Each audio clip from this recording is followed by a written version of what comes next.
행복한 안식일입니다. 많이 무더우시죠? 많이 무더운데 또 무더운 사람이 와 있어서 더 무더우시죠?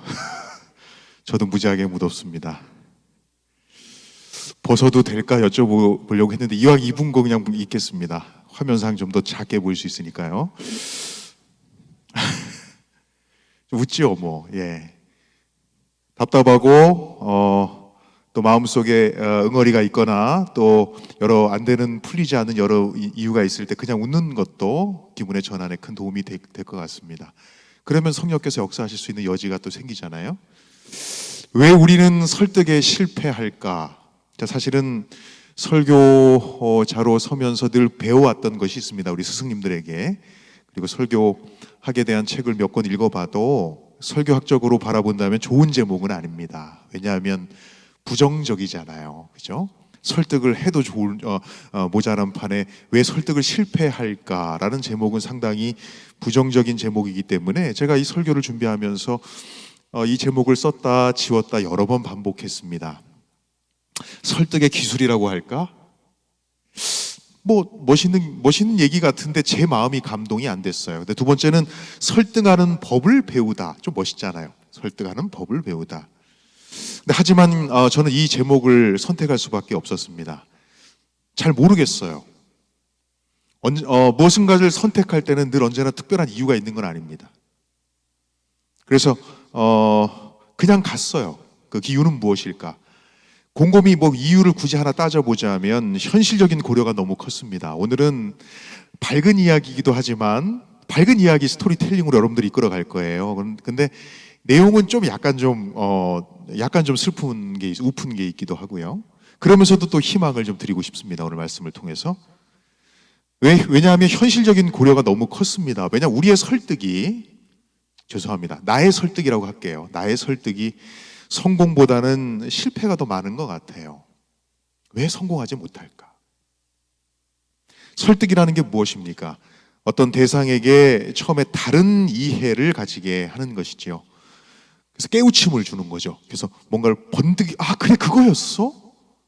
내가 다음부터는 그렇게 할게 라는 뭐 이해를 확장시키거나 혹은 설득이란 대상에게 다른 감정을 전염시키는 것입니다. 예를 들어서 눈물을 흘리게 하는 거죠. 때로는 분노하게 하는 거죠. 어떤 사실에 대해서. 그리고 어떤 사실에 대해서 웃음을 전달할 수도 있습니다. 또 마침내 깨우침을 주고 다른 감정을 느끼게 한 이후에는 결국은 설득이란 대상에게 안 하려고 하는 일을 하게 하는 것이죠. 처음엔 안 하고 싶었던 것인데 그것을 하게끔 만드는 것입니다. 움직이게 하고 네, 이게 설득이에요. 어렵지 않죠? 근데 이게 잘 안 돼요. 이게 참 어려운 시대가 되었다는 말입니다. 누군가를 설득하는 일은 참 쉽지 않죠. 저는 아침마다 저희 집 강아지가 있어요. 아리라고 하는 강아지가 있는데 아리라는 강아지를 설득해야 합니다. 밖으로 풀려나가요. 제 의사와 상관없이 문을 열어놓으면 막 뛰쳐나가요. 그냥 뭔가 좀 자연의 부르심을 받은 거죠. 자유를 만끽하고 싶어 합니다. 그리고 저는 어쨌든 간에 출근을 하려면 뭐 해야 합니까? 걔를 집어넣고 가야 되잖아요. 집으로 들어오려고 하지 않아요. 저는 강아지를 설득해야 합니다. 그런데 말입니다. 재미난 사실이 있어요. 강아지 아리도 저를 설득합니다. 꼬리를 쓰지요. 꼬리를 흔들어 제낍니다. 그리고 때로는 낑낑대지요. 그래서 둘 사이에 그 설득에서 제가 질 때가 많아요. 그래 얼마나 힘들어. 산책하고 싶지, 나가고 싶지. 그래 나가자. 내가 설득 당하지 뭐. 그래서 저도 아리도 동시에 설득을 합니다. 안으로 들어와, 간식 줄게. 많은 생각을 하고 있는 듯이 강아지가 보이죠. 우리 아리는 아닙니다. 죄송합니다. 아무튼 그 강아지를 바라보면서 이 강아지가 많은 생각을 해요. 들어가야 되나 말아야 되나. 어쨌든 오늘은 누가 이겼을까요? 여러분의 상상에 맡기겠습니다. 그런데 말입니다. 오늘날 우리가 하는 설득에 사람들이 설득이 잘 안 되는 이유는 무엇일까? 말을 참 안 들어요. 좀 들었으면 좋겠는데 거기에는 여러 이유가 있겠습니다만은 한 사람이 설득 안 되는 이유는 여러 가지가 있어요. 뭐 한 가지가 있는 게 아닙니다. 한 사람이 어떤 행동을 안 하는 이유에는 여러 보편적인 이유가 있을 거예요. 그런데 오늘 주제하고만 이렇게 연관 지어 볼게요.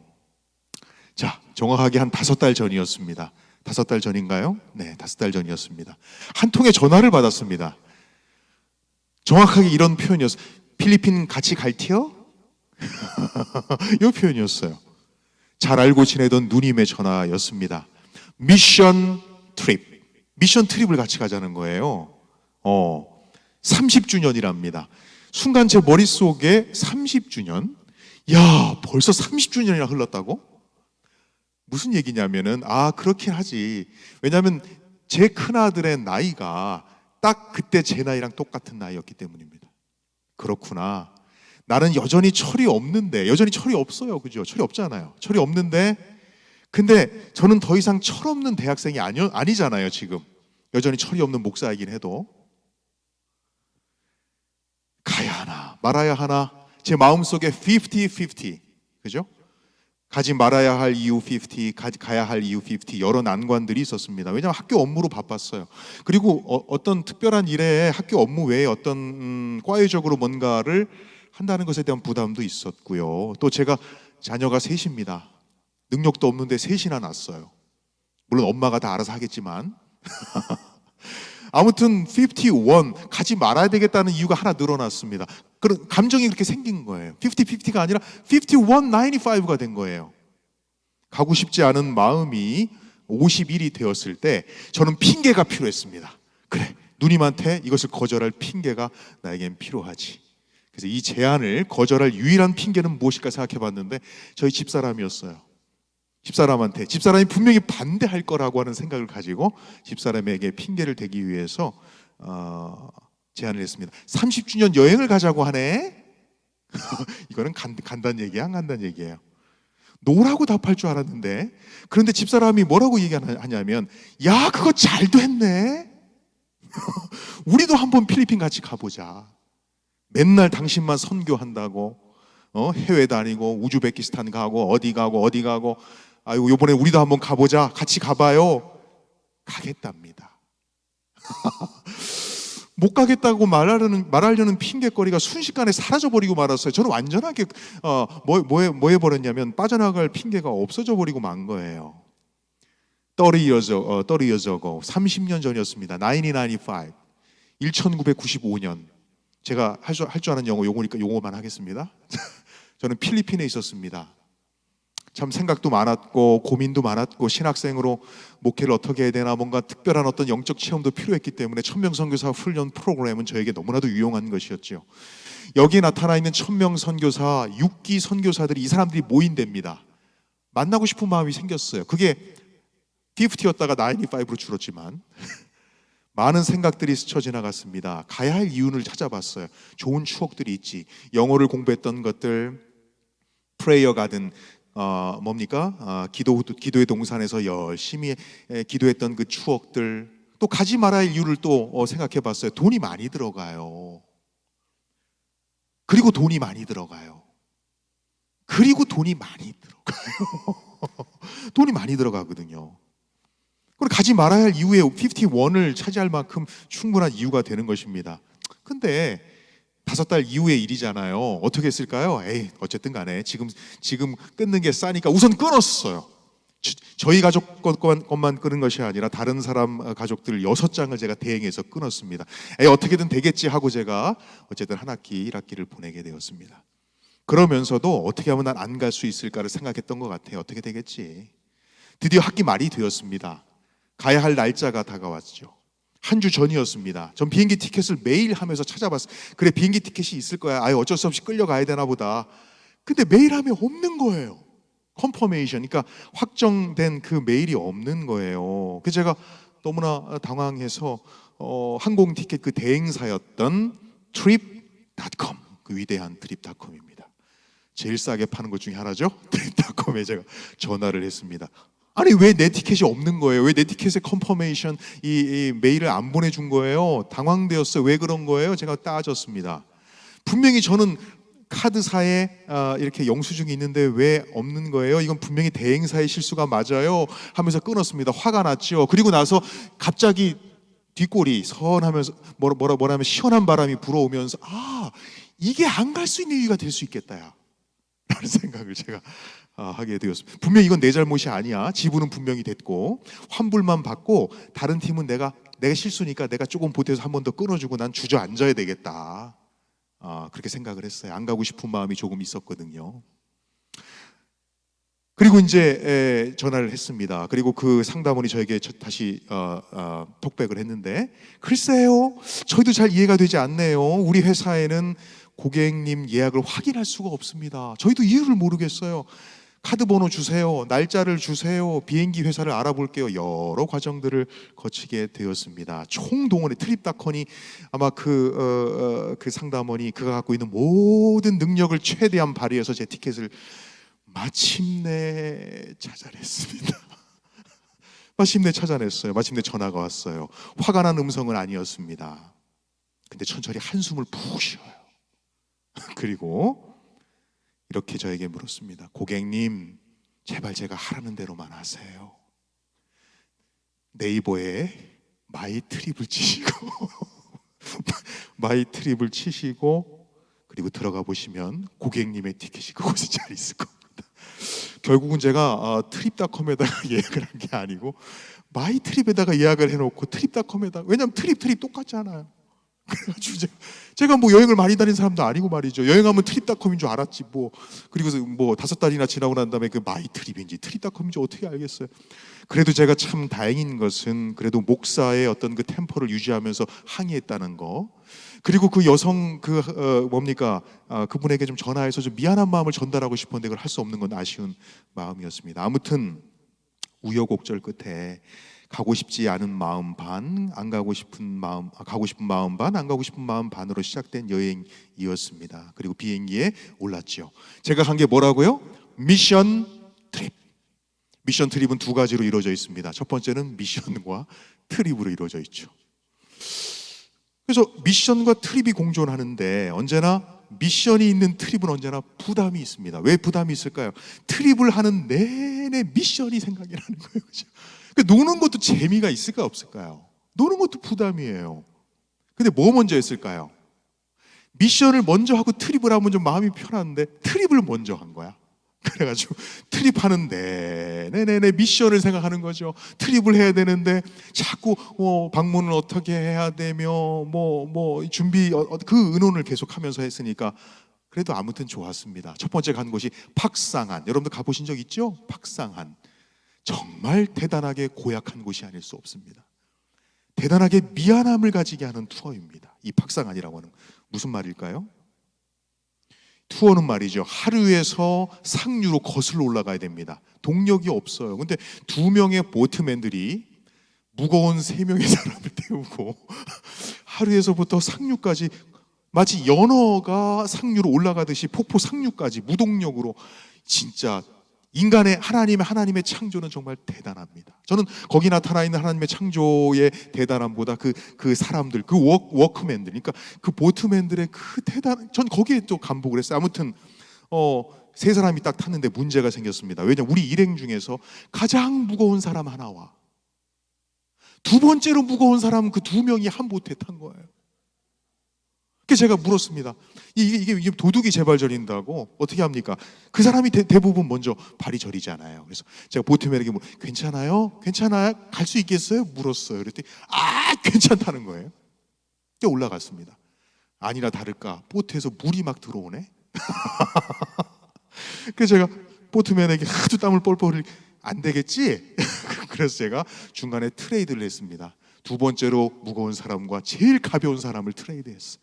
그래서 어쨌든 간에 그렇게 보트를 타고 올라갔습니다. 여러분들, 저 같은 사람들에겐 포비아가 있어요. 일종의 포비아. 여러분들 정상적인 분들은 잘 모를 거예요. 여러분들 엘리베이터를 딱 타려고 하는데 제가 딱 타면 소리가 날 것 같은 그 순간이 있죠. 보트 타면서 그런 걸 느낀 거죠, 여러분들. 아무튼 문제는 흐르는 물을 거슬러 올라갔습니다. 정말 대자연의 아름다움은 정말 사진을 찍어 놓은 곳인데 오늘 그게 주제가 아니니까 너무나 아름다웠습니다. 진짜 how great thou art. 하나님 정말 감사합니다. 근데 그러면서도 늘 마음 가운데 보트맨들을 보면서 너무 미안한 거예요. 그래서 아무튼 보트를 타고 박상한 상류까지 올라갔고 그 안에 들어갔습니다. 멋진 풍경과 자연의 웅장함 앞에서 우리는 찬양을 드렸죠. 하나님께 그리고 보트맨에게. 정말 좋았지만 정말 불편한 미안한 투어였습니다. 결국 많은 팁을 지불할 수밖에 없었어요. 그리고 나서 우리가 했던 건 뭐냐면 트립이었습니다.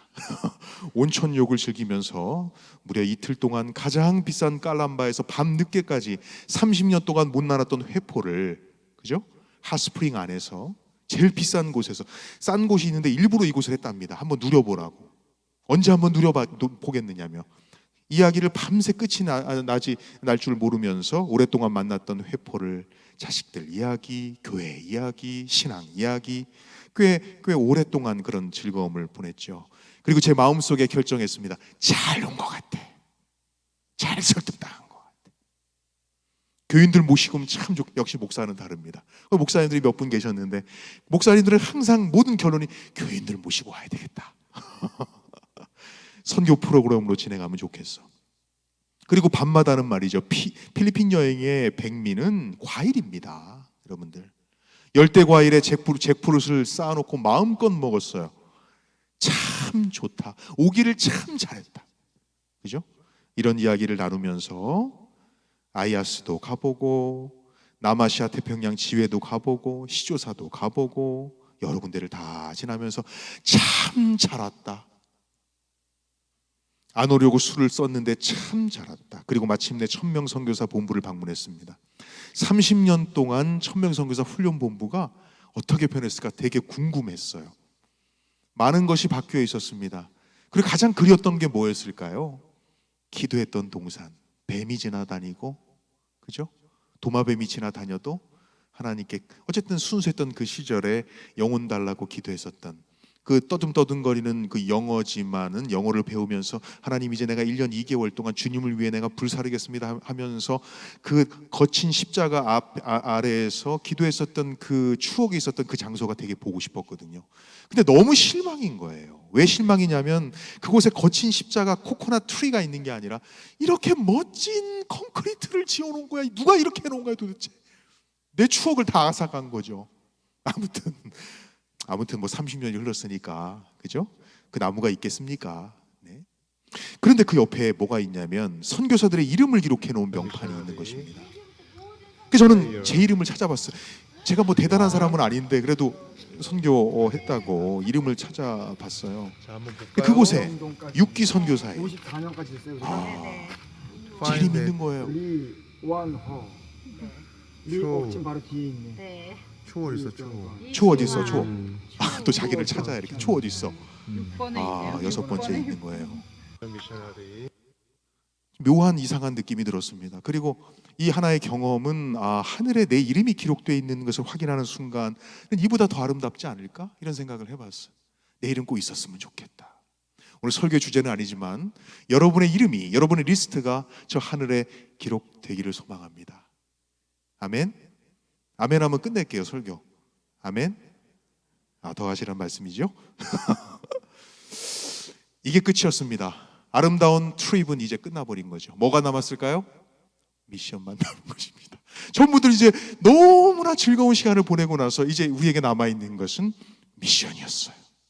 행복해야 되는데 미션이었어요. 누가 차 안에서 이런 얘기를 했습니다. 이제 즐거움은 다 갔어. 이제 힘든 일만 남았네. 누가 이 한마디를 했어요. 근데 거기에 아무도 반대하지 않고 고개를 끄덕이고 있었어요. 천명선교사들이 좋은 시절 다 갔는데 이제 일합시다 하고 시작된 전도의 3박 4일의 일정이었습니다. 우리는 모든 럭셔리한 여행은 끝이 났고요. 우리는 천명선교사 근처에 있는 발리대 교회에서 약 4일간의 전도회를 가졌습니다. 그리고 우리가 했던 일은 무엇일까요?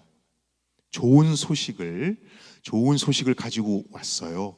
좋은 프로그램을 가지고 왔어요. 교회에 와주세요. 오늘 주제가 뭐예요?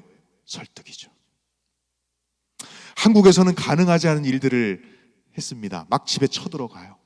들어가서 마음대로 들어가서 초청장을 전달하고 듣든지 아니 듣든지 가서 그냥 물 달라고 얘기하고 오늘날 한국에서 있어서 이지도 못할 일들을 뭐 필리핀이니까 가능하겠다 싶어서 30년 전의 기억을 되살리면서 집집을 방문하러 간 것이죠. 설득하러 간 것이죠. 자, 우리는 지금 옛날 생각도 메디테이션 하고 났고, 있습니다. 오! 근데 제 마음 가운데 큰 아쉬움과 슬픔이 자, 있는 여기는 것은 한 하우스를 우리가 방문하고 30년 전 필리핀의 야, 상황과 이런 데서 사시는구나. 하나도 바뀌지 않은 거야. 참. 지금 현재 상황이. 그래서 화가 막 났어요. 제가 좀 약간 좀 화를 좀 많이 내는 사람이거든요. 도대체 30년이 지나는 동안 필리핀 정부는 뭐 하고 있는 거? 이런 화가 좀 막 나더라고요. 30년 전이나 지금이나 똑같아. 여전히 그냥 이렇게 흐르는 물에서 샤워하고 그거 떠다가 그냥 먹고. 아무튼 마음이 아팠어요. 화도 나기도 하고. 우리는 그렇게 지금 얘들아 5o'clock이야. 메디테이션 하고 알았지? 있습니다. 오! 방문을 마치고 돌아온 교회가 너무 더웠기 때문에 선풍기를 급조했고 또 방문을 그렇게 사와서 조립을 했습니다. 방문을 다녔지만 저희가 했던 행위라고 하는 것은 기껏해야 3시간 정도의 방문에 불과했어요. 그 전부터 해왔던 것도 아니고 오면서 몇 명이나 오겠어 그렇게 생각이 들었습니다. 홍보도 제대로 되지 않았기 때문에 이렇게 준비해서 무슨 성과가 있겠나 싶었고 방문하는 동안에도 그리 긍정적이지 않았습니다. 그런데 참 희한한 건 우리 예상을 빗나가는 거예요. 금세 아이들이 교회 안에 가득 찼습니다. 의자를 놨거든요. 의자를 놓으니까 너무 좁은 거예요. 그래서 어떻게 했냐면 의자를 다 치우고 아이들을 그냥 겹겹이 앉혔어요. 그 조그만 공간에 100명이 넘는 아이들이 앉아서 예수님 노래를 찬양하는데 순간 30년 전 생각이 난 거죠. 그래서 갑자기 마음속에 뭉클한 마음이 들었어요. 깔람마 와서 잘 온 게 아니고 박상한 가서 잘 온 게 아니고 내가 진짜 참 잘 왔다. 이런 마음이 제 마음속에 들더라고요. 성경 공부도 성경 노래도 하고 이야기도 전하는 시간을 우리 홍형기 전도사 우리 전도사님들 계시면 여러분의 동료 선교사가 열심히 하고 있습니다. 학용품도 나눠주고 그리고 비록 3박 4일의 짧은 전도의 말씀 집회였지만 침례 결심서도 돌렸고 하나님의 은혜로 3명의 침례자도 나오게 됐습니다. 그리고 나면서 모든 것이 하나님의 은혜였어요. 그리고 우리는 금요일 저녁에 앉아서 기도회를 했습니다. 우리 모든 대원들이 돌아가면서 자기의 소감을 말했어요. 그때 대원 중에 하나가 이런 이야기를 합니다. 관광을 할 때 참 잘 왔다고 생각을 했는데 일을 시작할 때 좋은 시절 다 갔구나라고 생각했는데 그때 기억나? 한 형님이 그렇게 이야기를 하더라고요. 이번 미션 트립에서 가장 행복한 순간이 언제였어? 관광했던 순간이었어?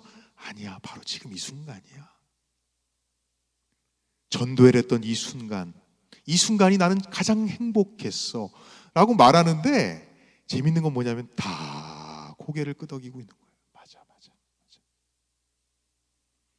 결국 우리의 생각보다 언제나 더 큰 것을 주신 분을 우리는 그날 경험하게 되었습니다. 그렇게 저는 2025년에 한 누이의 설득에 설득당했고 만족스러운 추억 하나를 또 만들게 되었습니다. 그리고 그 마지막 안식일에 저에게 조덕현 목사, 네가 우리를 대표해서 30년 전 그 기억을 되돌려봐. 네가 천명 선교사 있을 때에 경험했었던 것을 간증으로 그 마지막 안식일에 간증을 해줬으면 좋겠어 라고 제안을 했어요. 제가 그 제안을 받아들고 30년 전 이야기 하나의 일화를 떠올렸습니다. 그리고 그것을 안교 시간에 그날 안교 시간에 그 이야기를 나누었어요. 사랑하는 여러분, 제가 오늘 대학교의 성도들과 함께 당시에 있었던 그 30년 전 이야기를 통해서 오늘 설득과 관련된 주제를 설명하려고 하는 것입니다. 어떻게 그 설득이 가능한지.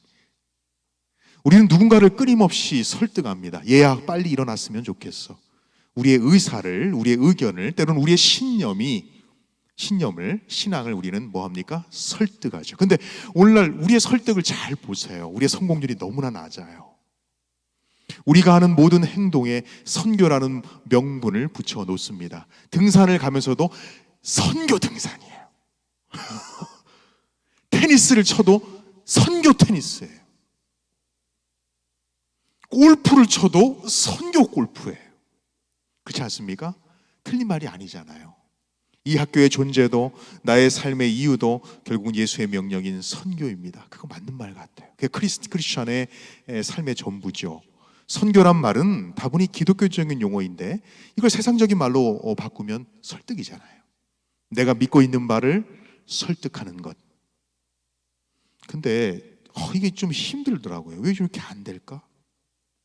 무수한 돈이 들어가고 무수한 노력이 들어가고 무수한 시간을 들여서 대장도 뽑고 역할할 사람도 정해서 권위도 부여하고 그렇게 하는데 이게 잘 안 돼요.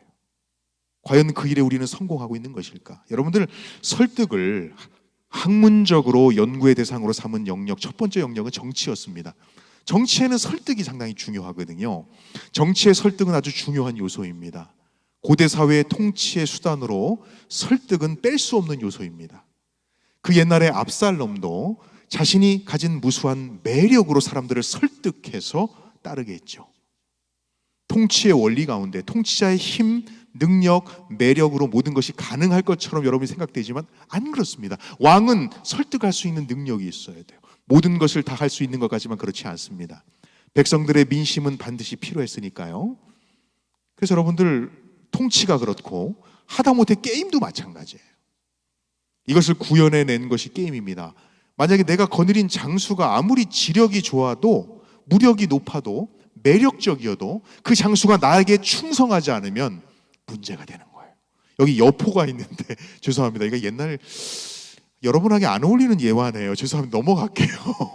넘어갈게요.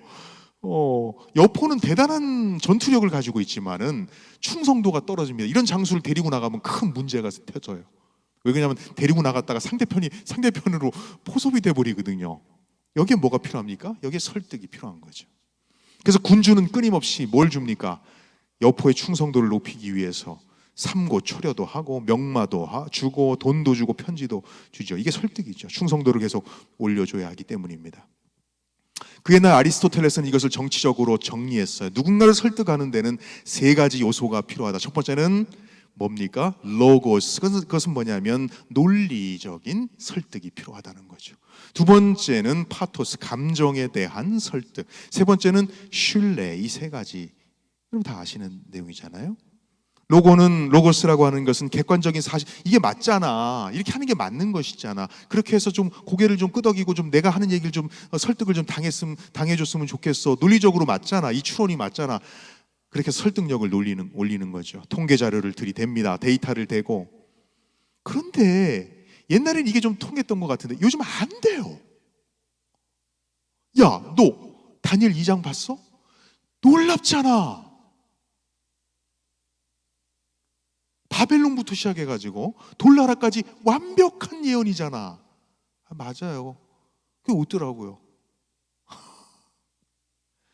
사람은 말이죠. 사람의 변화는 이것만 가지고는 안 되는 것 같은 것 같아요. 왜냐하면 논리적이어도 감정적으로 동의하지 않고 기분 나쁘면 설득되지 않는 것이 사람이란 사실을, 제가 그렇잖아요. 여러분이 그렇지 않나요? 아무리 논리적으로 설득을 당해도 기분 나쁘면 안 하잖아요. 그게 인간의 모습이잖아요. 누군가 여러분들 논리로 완전히 박살낸 적이 있습니까? 전 있어요. 제가 목회 초년 때 모 교회에서 여호와 증인하고 대판 싸운 적이 있습니다. 논리적으로 제가 이겼어요. 근데 우리 교회로 안 넘어오는 거예요.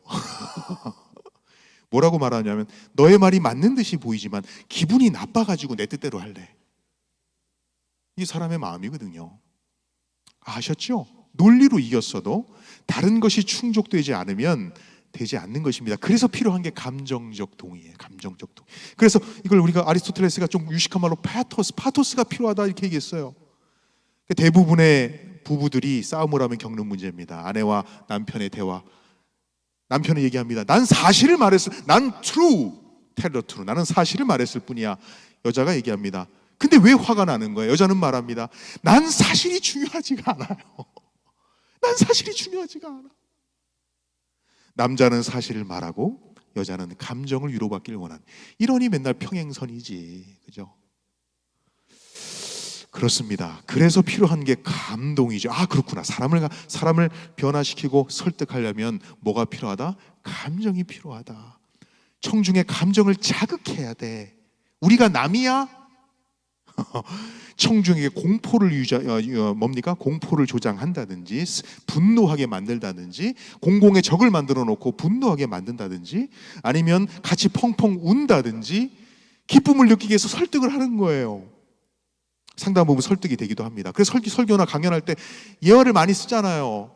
목사들이 많이 하는 일이잖아요. 누군가를 설득하는 자리이기 때문에. 사랑하는 여러분, 저도 이 일에 특화되어 있는 사람이었습니다.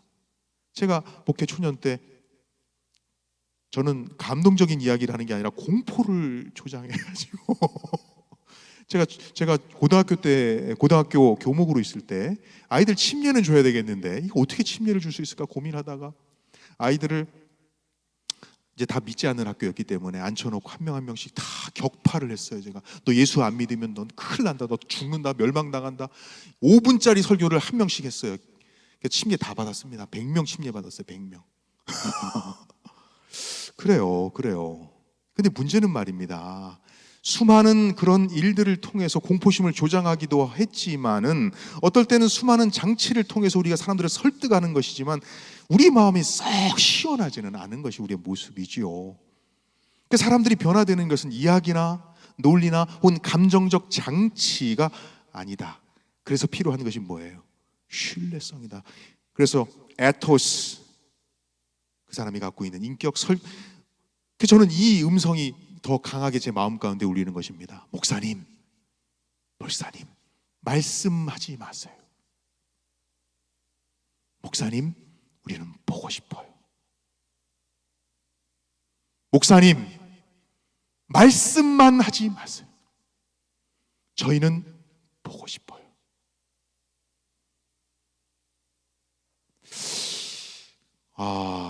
상당히 강력한 메시지였어요. 청중이 얼마나 화자를 신뢰하는가, 그것이 설득의 요소의 효과가 달라, 이거였구나.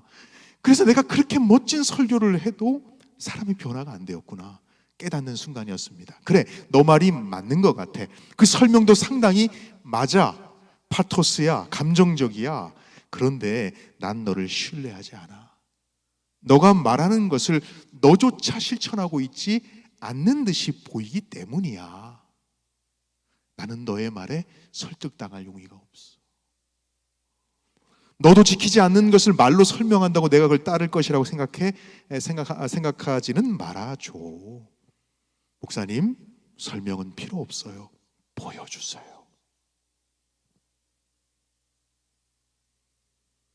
우리가 논리가 부족할까요? 우리처럼 논리가 많은 교회가 어디 있습니까? 우리가 감정적인 접근이 부족할까요? 수많은 간증들이 난무합니다. 살아있는 개인적 경험의 부족들이 교회를 살아 움직이게 할 텐데 이게 부족합니까? 많아도 너무 많아요. 근데 사람을 믿는 이 신뢰는 조작할 수가 없습니다. 사람이 영악하거든요. 우리가 누군가를 그리스도의 희생정신을 가르치고 싶다, 가지게 하고 싶다, 설득하기를 원하는 그 목적을 우리가 가지고 있다면 우리는 어떻게 설득해야 될까요? Sacrifice. 나는 이 사람에게 희생을 좀 가르치고 싶어, 희생의 삶을 설득하고 싶어라고 한다면, 여러분들 사람들을 감동으로 몰아넣는 단어가 하나 있습니다. 그건 저 sacrifice라고 봐요. sacrifice, 희생. 자신의 것을 남에게 준다는 것은 사람을 감동시켜요. 기독교의 핵심 중에 하나가 바로 이 sacrifice, 희생입니다. 근데 희생이라는 말은 따져보면 내가 많아서 주는 건 아닌 것 같아요. 그렇지 않습니까? 내가 많아서 주는 거, 내가 많이 있어, 하나 더 있어, 내가 줄게, 이런 건네는 행위가 아니에요. 만약에 내가 많은데 하나 건네는 것이라면 그건 charity, 감사, 그건 자선이죠, 자선. 거기에는 감동이 없지요. 나눈다는 것은 내가 많은 것을, 가진 것을 나누는 것을 말하고 있지 않아요. 이건 자선에 불과합니다. 내 것이 줄어들고 혹은 내 것이 완전히 없어진다 할지라도 내어줄 수 있는 것이 sacrifice, 그게 희생이잖아요. 우리는 생각합니다. 아이고, 교회가 많으니까 희생하는 거야, 그리스도인이 많으니까 남는 거 주는 거야 라고 인식되어진다면 우리의 희생은 지금 힘을 잃어가고 있는 거죠. 아주 이성적인 로고스적 접근이죠. 그죠? 우리가 많으니 희생하는 거야. 예수님은 그럼 어떻게 희생 정신을 제자들에게 가르쳤을까? 저는 거기에 주목했습니다. 예수님은 제자들에게 어떻게 희생의 정신에 대하여 설득을 시도하셨을까?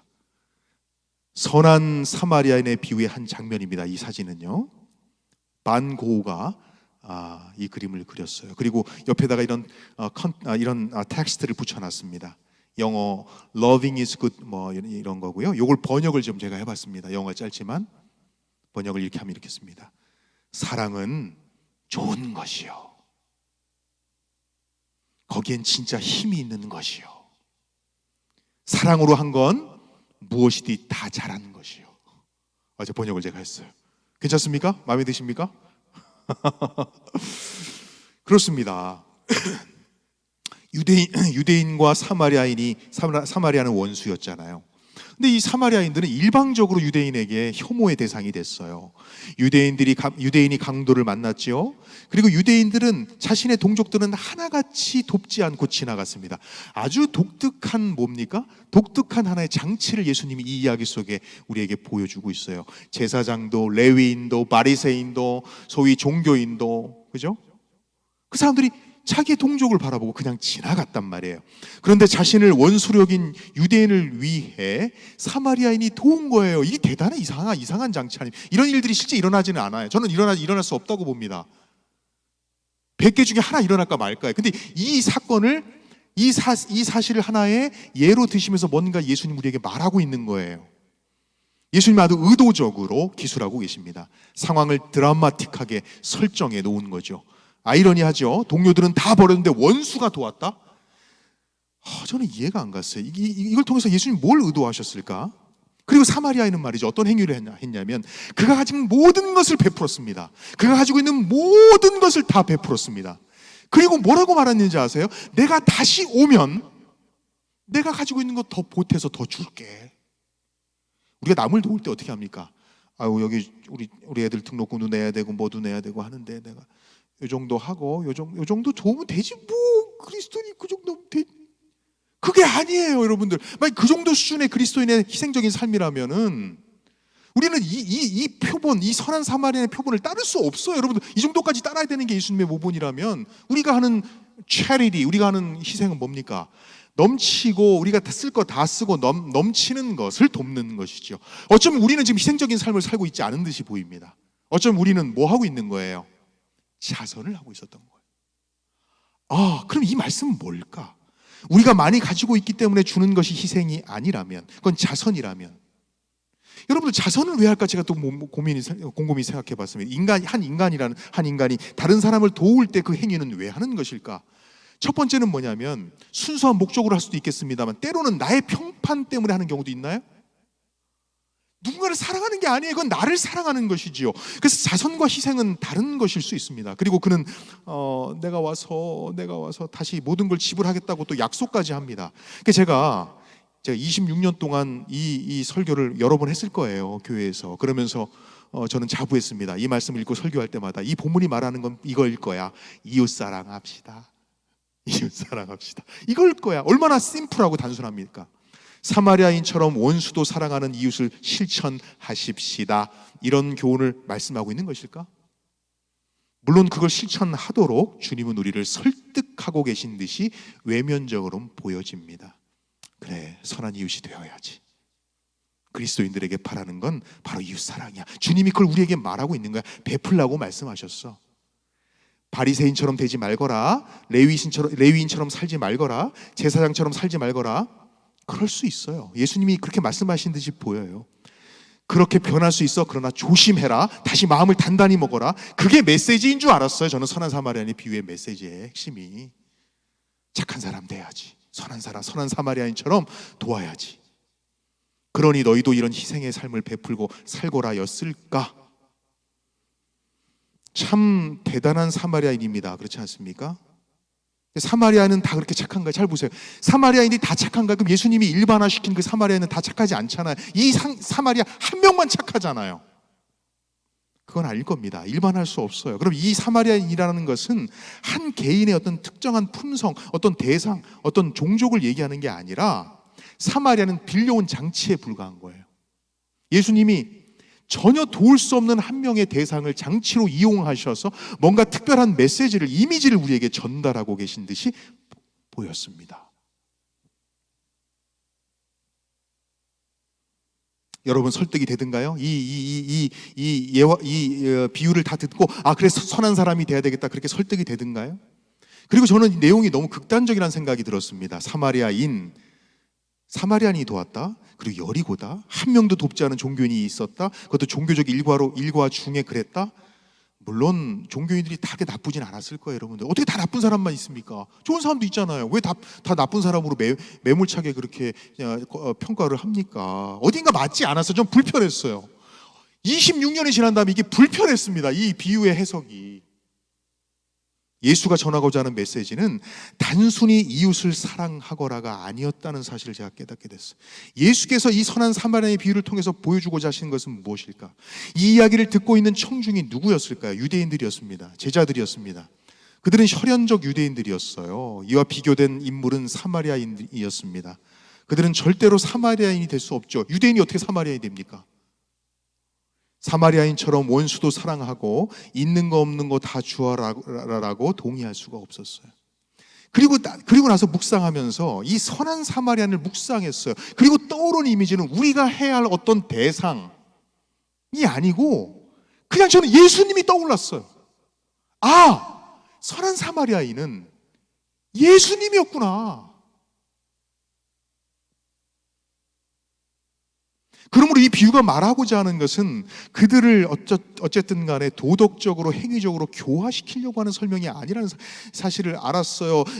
선한 바리새인처럼 살아라가 아니고 do good things, 선한 행위를 하라란 말이 아니고 나를 보라고 한 얘기예요. 선한 사마리아인을 통해서 누굴 보라고요? 나를 보라. 내가 나를 원수로 여긴 자에게 베푼 희생, 나의 희생을 보거라. 윤리적 행위를 하거라가 아니라 내가 이 세상에 무엇으로 온 거예요? 얘들아, 내가 사실은 선한 사마리아인으로 이 땅에 온 것이란다. 예수가 전하고자 하는 메시지는 바로 이 세상에 사마리아인으로 왔다는 것을 알게 하고 싶으셨던 것 같았어요. 그러고 보니까 예수님은 정말 선한 사마리아인이었습니다. 낯선 외국인의 모습으로 사마리아인으로 이 땅에 오셨어요. 그는 확실히 외국인이셨고 이방인이셨습니다. 그는 이 세상의 원수가 되셨어요. 사람들은 예수를 그들의 적으로 대우했습니다. 그러나 예수님은 그 적들을 도왔어요. 그리고 그 적을 위해 모든 것을 주셨습니다. 그러므로 이 선한 사마리아인은 그냥 도덕적으로 우리가 따라야 될 윤리의 모델이 아니고 예수님이었어요. 그냥 도운 것이 아니었습니다. 그가 가진 모든 것을 다 주었죠. 그리고 그는 이 세상을 자선한 것이 아니라 희생의 사랑을 베푸셨습니다. 희생이며 사랑이었죠. 다 줬습니다. 그리고 뭐라고 말씀했어요? 있으면 더 주겠답니다. 그게 예수님의 모습이었어요. 많아서 주는 게 아니에요. 그것이 사랑이었구나. 그것이 희생이었구나. 그래서 희생이라는 교훈을 예수님은 이 비유를 통해서 로고스를 넘어서 파토스를 넘어서 몸소 실천하신 자신의 모습을 통해서 희생이 뭔지를 우리에게 보여주신 거예요. 선한 사마리아인을 하나에 설정해놓고 따르라가 아니라 본인이 선한 사마리아인이 되셔서 희생적 삶을 우리에게 보여주신 거예요. 예수님이 이 비유를 통해 제자들을 설득하고 싶었을 것입니다. 희생을 어떻게 하면 잘 설명할 수 있을까? 설득할 수 있을까?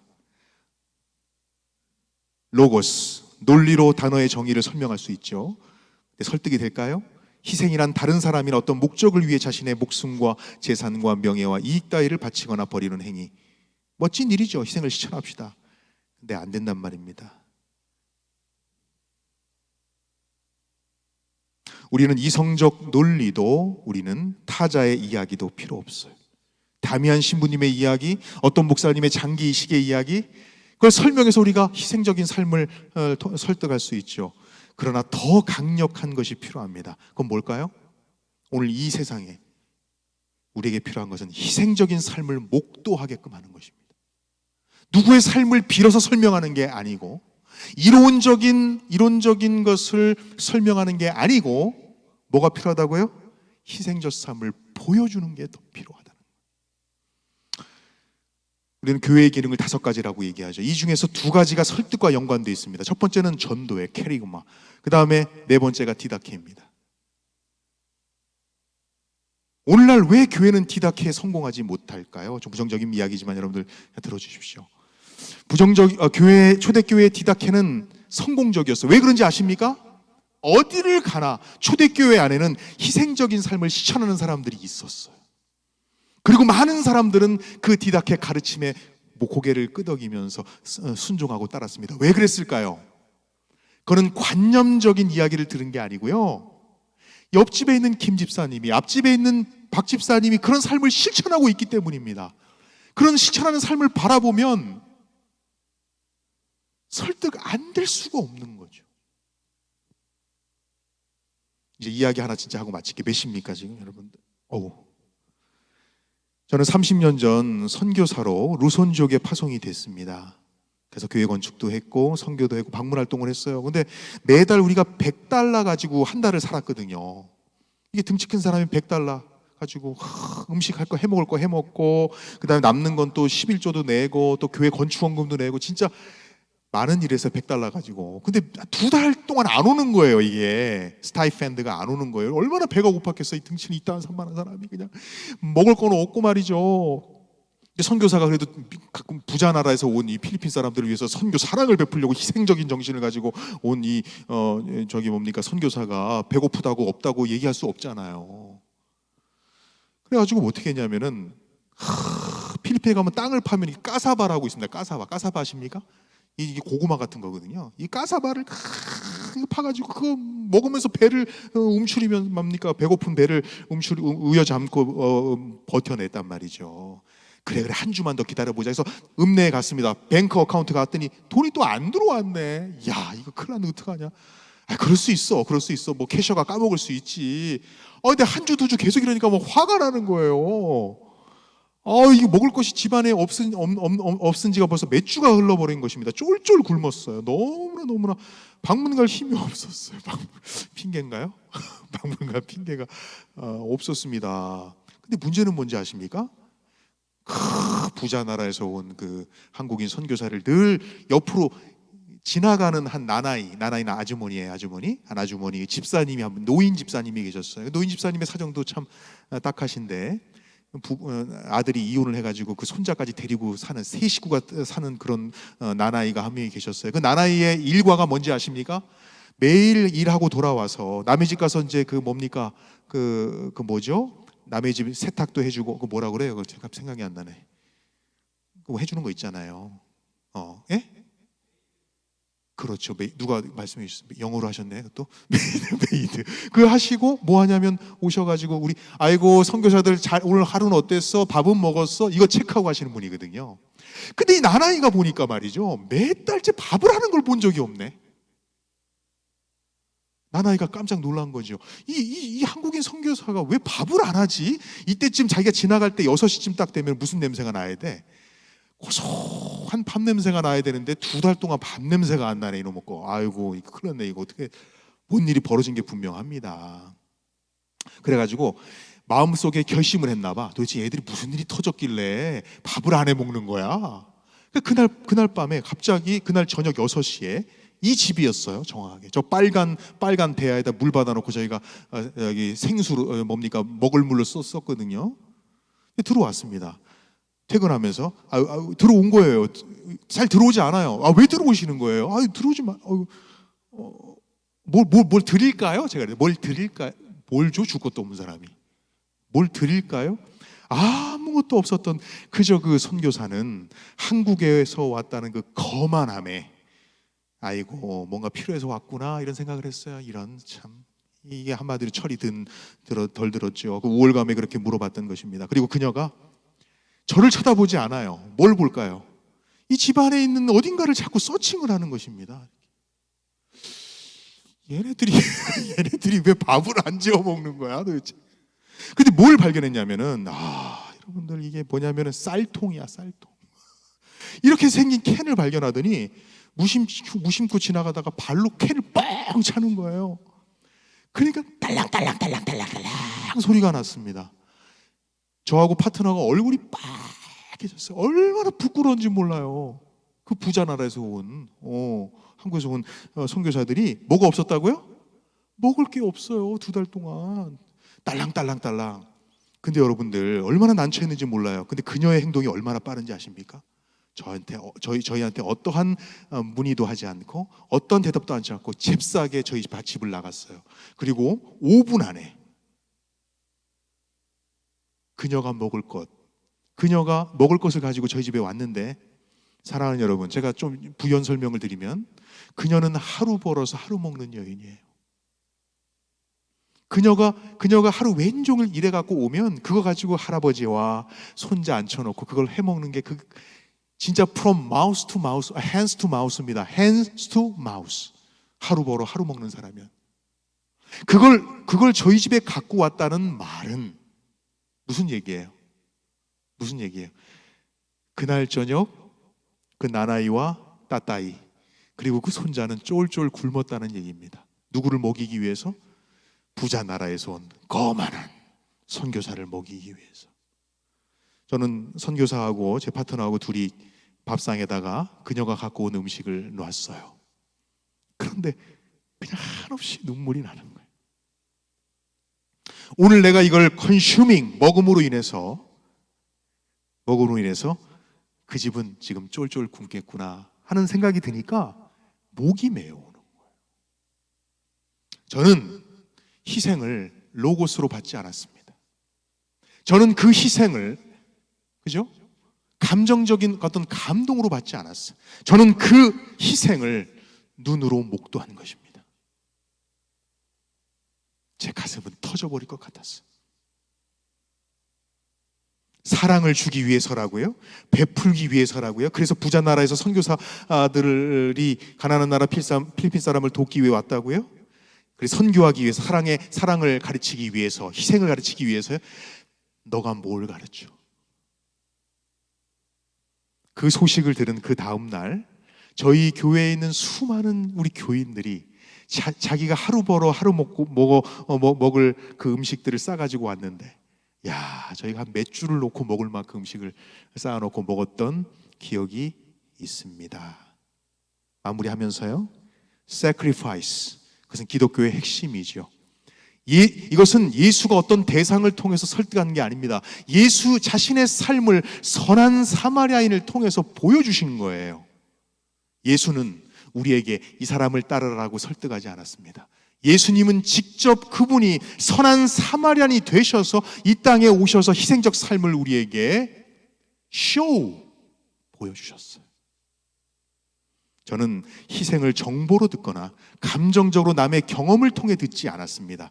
희생의 삶이 무엇인지 보았고, 자세히 보았고 만졌습니다. 요한일서 1장 1절로 3절, 생명의 말씀에 관해 우리가 들은 바요, 눈으로 본 바요, 자세히 보고 우리 손으로 만진 바라라고 이야기하고 있습니다.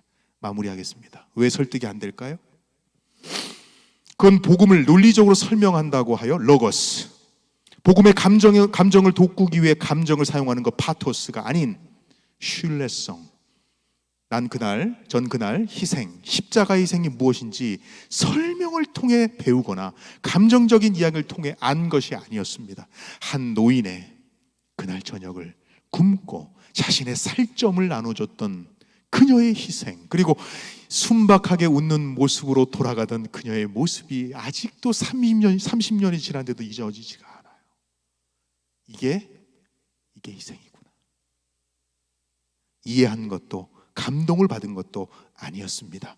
눈으로 목격하고 바라본 것이죠. 그건 어떤 가르침보다도 커다란 것이었습니다. 그것은 설득자가 말로 이론적으로 설득을 시도하거나 감동을 주려고 의도하지 않았어요. 그녀 스스로가 희생적 삶을 살았고 그걸 몸소 실천하는 모습을 보여주었던 것입니다. 예수는 비유로 말씀하셨지만 그분은 실제 그 비유의 주인공이셨어요. 전부를 주셨고 더 주겠다고 때를 쓰고 계십니다. 전부를 주라고 우리에게 너 전부를 주라고 명령하지 않으셨어요. 전부를 주신 그 모습을 우리에게 보여주신 것입니다. 논리적 설득으로 실패하셨습니까? 혹은 감정적인 방법론으로 실패했습니까? 어쩌면 우리는 희생을 말하는 것이 아니라 희생을 보여줘야 하는 설득의 기술이 필요한 것은 아닐까요? 예수님은 그의 비유를 통해 전부를 주신 자신을 보여주셨습니다. 누군가를 움직이게 해야 되겠다. 누군가의 새로운 삶의 표대를 세우게 해야 되겠다. 우리는 조바심을 가지죠. 저도 그랬습니다. 목사의 삶은 그래요. 늘 언제나 누군가를 다른 생각을 가지게 해야 되겠다. 그렇게 되었으면 좋겠다 우리는 생각하죠. 그래서 전략을 짭니다. 계획을 짭니다. 다 필요합니다. 필요 없다는 말이 아니에요. 인간적 노력이 없이 어떻게 하나님의 사업을 할 수가 있습니까? 그러나 중요한 것을 빠뜨렸어요. 그것은 말을 줄이는 거예요. 묵묵히 실천하는 삶을 살아가는 것입니다. 우리는 말만 많은 이들에게 질려버렸어요. 듣기 싫어요. 그만하세요. 고욕이에요. 듣고 싶지 않아요. 보고 싶다고요. 보여주세요. 사랑을 보고 싶어하는 이 수많은 아직 예수님을 모르는 이 학생들, 이 학교를 드나드는 수많은 영혼들에게 우리가 사랑을 말하기보다 사랑을 보여주는 우리 모두가 되시길 바라면서 말씀을 드리겠습니다.